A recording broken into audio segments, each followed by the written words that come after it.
En plus qu'on sait qu'en Afrique, le chef d'entreprise, il ne sait pas qu'il est censé avoir un salaire dans son entreprise. Voilà. Il s'essaie directement dans la caisse. Oui, il s'essaie directement dans la caisse. C'est moi le boss ici. Donc quand il ramasse l'argent, il va avec. Après, il sort de là, on l'appelle. Il y a tel cousin qui a eu tel problème. Il envoie. Ça fait que finalement, parfois, à la fin du mois, ils ne savent pas exactement est-ce que j'ai fait du bénéfice, est-ce que j'ai pas fait. Parce que ça aussi, on en voit des entreprises qui vendent beaucoup, mais qui ne savent pas s'ils font des bénéfices en fait. Parce que le gros problème aussi qu'on a la remarque qu'on peut faire, c'est que l'argent vient de partout.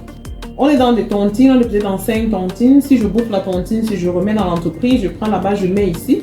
Donc on met les argents, on enlève en désordre. On ne sait plus, on n'est pas capable de dire si cette structure est véritablement rentable. On n'est pas capable de dire si cette structure mérite même le crédit. En fait. Donc ça, c'est un problème de structure en fait. Donc aujourd'hui, nos chefs d'entreprise qui ont la chance d'être sur des projets florissants, ils ont eu la chance de dénicher, de se positionner sur des secteurs d'activité qui ont l'air de marché, devraient urgemment se structurer.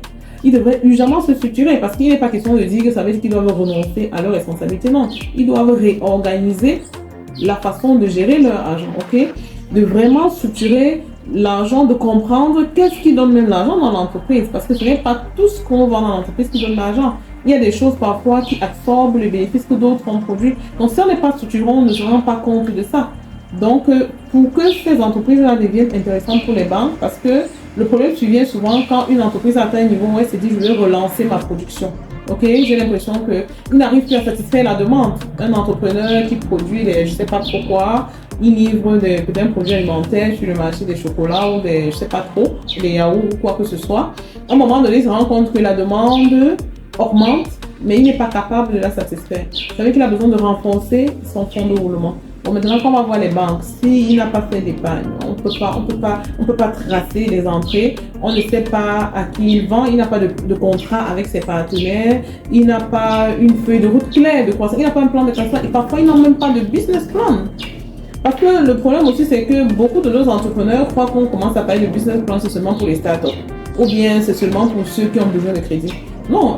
Toute entreprise sérieuse a besoin d'un business plan. Comme on dit, c'est un plan, ton plan de business, ton plan de croissance. Ok, ça te permet d'avoir une vue comme ça, de ne pas perdre de vue ta croissance. Donc, c'est autant de détails qui font que ces chefs d'entreprise là se retrouvent recalés.